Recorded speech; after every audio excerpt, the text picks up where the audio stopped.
Hello,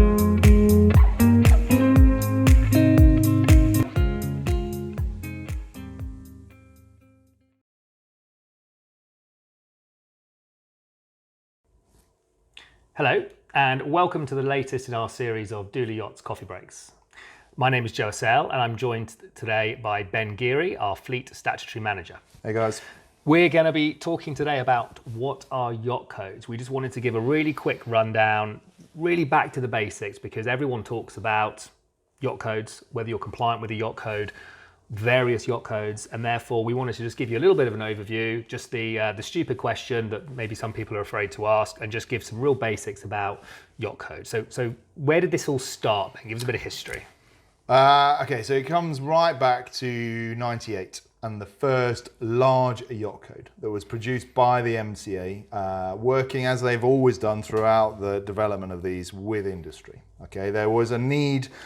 Industry thought it actually and pushed the MCA for it. There was a need to help with the IMO regulations and how to assist in making them, I suppose, yacht friendly is the easiest and simplest way of doing it. So 98 is when it first started. Okay, and you touched on a really important point there, which is essentially why we need them. And the reason we have a yacht code is because the international conventions that are applicable to all ships, which are, to name a few, SOLAS, MARPOL, SECW, Loadline, all of these conventions assume a ship type that a yacht does not fit into. Okay, so the very basics of this is that a ship needs to either be a cargo ship or a passenger ship. Now, it's very difficult for a yacht to meet, or a small yacht or a large yacht back in 1998, when even the 500 gross ton was seen as a large vessel.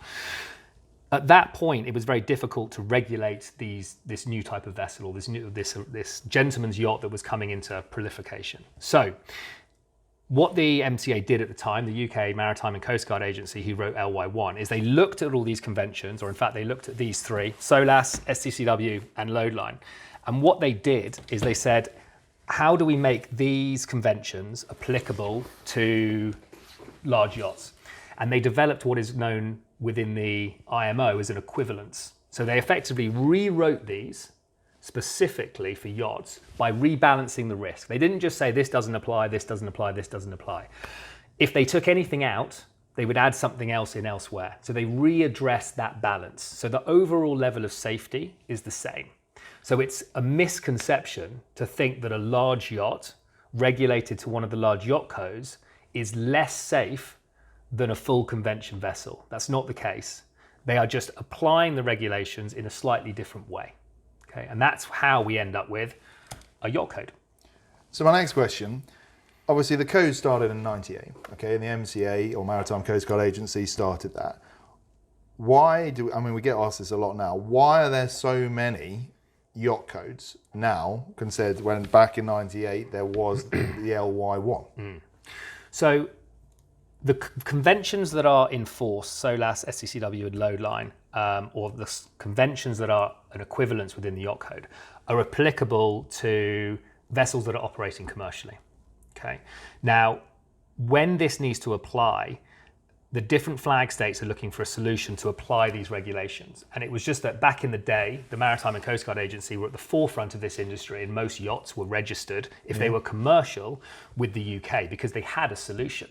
Now, other flag states started to realize, oh, we want a little bit of the yacht pie, and they started to register private vessels. But if they wanted to be commercial, they said, oh, okay, yeah, we'll register your commercial yacht, but you have to comply with SOLAS, STCW, and Loadline. And of course, the yacht owner will say, well, my vessel can't comply with this. I don't have the right sill heights. I haven't got a lifeboat on board, and I don't have a master mariner to drive the thing. So the flag states eventually realized if they wanted to have commercial vessels on their registry, they were going to need to develop their own yacht codes. The reason why they couldn't use the MCA's yacht code is because the large yacht code, and then which eventually came LY2, LY3, and then more recently the Red Ensign Group yacht code, it's lodged at the IMO as a formal equivalent. So that document is actually sent to the IMO, and they say, we believe that this document, this large yacht code, is an equivalence to these conventions. And they write a letter, and everyone within the IMO, all the member states and NGOs, are notified that that is the UK, as it were at the time, the MCA's interpretation and application of these regulations when it applies to yachts. So it meant that when Malta or the Marshall Islands or the US or one of the Emirati flags came to register a vessel, they can't use that equivalence because that belongs to the UK. That's the UK saying, this is our equivalence. Therefore, each of these individual countries has had to lodge their own yacht code at the IMO in order to be able to register vessels commercially that would have normally been asked to apply the full set of regulations from the convention, and now they're able to apply their individual yacht codes. So now that there is the variety of yacht codes for various sizes of vessel, another question we always get asked is, do I have to build a new build under the flag I'm eventually going to flag with, or can I use a different set of rules to build the vessel to? Yeah, it's a good question because the codes do differ, but they don't differ greatly. Yeah. Let's put it that way. Some flags are more pragmatic in their approach. Some have a heavier emphasis on fire safety. Some have a heavier emphasis on stability, to broadly generalize. But there's only so many ways you can get to the same solution. So the codes are broadly similar. And I think that's actually good for the industry because if the codes were radically different, it would be difficult to move between the flags. And there is general recognition. In fact, the Marshall Islands have even written into their code a specific paragraph that allows them to accept a vessel that has previously been certificated to a different code. Okay, so that's how progressive they are, or accepting and acknowledging of the wider industry. So when it comes to that change, or whether you're building or if you have an existing vessel to an existing code, there is flexibility to move between them. Now, sometimes there's going to need to be additional surveys. There may be additional rework that's needed, but we know a lot of shipyards know and are comfortable building to a certain code. Yeah. And they won't want to stop doing that because they know what's going on. Their designers know what's going on. They have a relationship with the surveyors from that flag state or the classification society on their behalf. And if you come along with a new specification and say, but I want it with this flag, you're often actually met with quite a lot of resistance. So we see regularly a vessel that's built to one flag and then on delivery will register with another, and there is just a process of recognition or surveying and a gap analysis for the difference between the two codes, which can then be either uplifted or recognized to allow registration with the receiving flag. Yeah, and I think it's key to get everyone around the table. If you are an owner or you're an operator and you're deciding that you're coming to the end of build and actually you're going to change flag, don't assume that it can just happen naturally. You need to bring everyone around the table, especially if you're going to change flag before end of delivery. So, the people you want to bring around the table are the two flag societies, the class, the builder, maybe the management company as well, to have that discussion. Because some of the flags delegate specific items to class.